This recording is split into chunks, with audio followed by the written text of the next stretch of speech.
RSS ഉപയോഗിക്കുന്ന രീതിയിലുള്ള ഭാരതാംബയുടെ ചിത്രത്തിന് മുന്നിൽ പുഷ്പാർച്ചന നടത്തണമെന്ന ഗവർണറുടെ നിലപാടിന് വഴങ്ങാതെ സർക്കാർ. ഇതേ തുടർന്ന് കൃഷിവകുപ്പിന്റെ പരിസ്ഥിതി ദിനാഘോഷം രാജ്ഭവനിൽ നിന്ന് സർക്കാർ മാറ്റി. കൃഷിമന്ത്രി മുഖ്യമന്ത്രിയുമായി സംസാരിച്ച പരിപാടി പിന്നീട് സെക്രട്ടേറിയറ്റിൽ നടത്തി.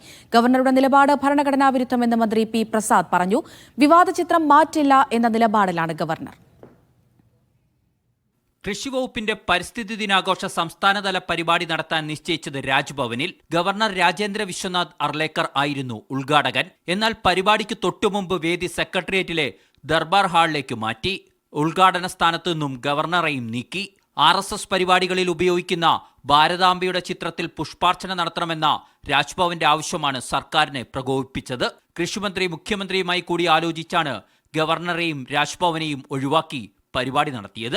ഗവർണറുടെ ഓഫീസ് തന്നെ അയച്ചു തന്ന ചിത്രം എന്ന് പറയുന്നത് RSS ഉപയോഗിക്കുന്ന ചിത്രമാണ്. പ്രത്യേകമായൊരു പ്രസ്ഥാനം ഉപയോഗിക്കുന്ന ചിത്രം ഒരു ഭരണഘടനാപരമായ ഒരു പദവിയുള്ള ഒരിടത്ത് ഒരു സർക്കാരിൻ്റെ പരിപാടിയുടെ ഭാഗമാക്കുക എന്ന് പറയുന്നത് ഭരണഘടനാപരമായി ശരിയായ കാര്യമല്ലേ അല്ല. എന്നാൽ ഒരിഞ്ച് വിട്ടുവീഴ്ചയ്ക്ക് ഗവർണർ തയ്യാറായില്ല.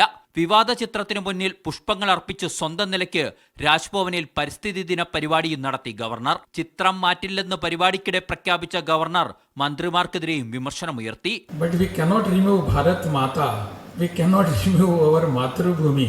We cannot keep away. All these are the idols for which we are living. We cannot do away with this. വിഷയത്തിൽ ഗവർണറുമായി ഏറ്റുമുട്ടലിനില്ലെന്ന മൃദു സമീപനമായിരുന്നു CPI സംസ്ഥാന സെക്രട്ടറി ബിനോയ് വിശ്വത്തിന്. ഈ ദിനത്തിൽ അതുമായി ബന്ധപ്പെട്ട് ഗവർണറുമായി ഒരു ചർച്ചയ്ക്കോ തർക്കത്തിനോ കമ്മ്യൂണിസ്റ്റ് പാർട്ടിക്ക് താല്പര്യമില്ല എന്ന് ഞാൻ വ്യക്തമാക്കുന്നു. ഗവർണറുടെ നടപടി അപകടകരമായ സൂചനയാണെന്നാണ് CPM വിലയിരുത്തൽ. അപ്പോൾ കാവ്യവൽക്കരിക്കുന്നതിന് വേണ്ടി ഭരണഘടനാ വിരുദ്ധമായ നിലപാടുകൾ സ്വീകരിക്കുകയാണ്. ഗവർണറെ ഉപയോഗപ്പെടുത്തി കാവ്യവൽക്കരണത്തിന്റെ അജണ്ടയാണ് RSS കൈകാര്യം ചെയ്യാൻ ശ്രമിക്കുന്നത്. രാജ്ഭവൻ ഇത്തരം നിബന്ധനകൾ വെക്കുന്നത് ശരിയല്ലെന്ന് പ്രതിപക്ഷ നേതാവ് കുറ്റപ്പെടുത്തി. അങ്ങനത്തെ നിബന്ധനകൾ രാജ്ഭവനിൽ നിന്ന് വെക്കുന്നത് ശരിയല്ലല്ലോ. രാജ്ഭവൻ അത്തരം കാര്യങ്ങൾക്കുള്ള വേദി ആക്കരുത്. പുതിയ ഗവർണറും സർക്കാരും തമ്മിലുള്ള ആദ്യ ഏറ്റുമുട്ടലാണ് വിവാദ ചിത്രത്തിന്റെ പേരിൽ നടക്കുന്നത്.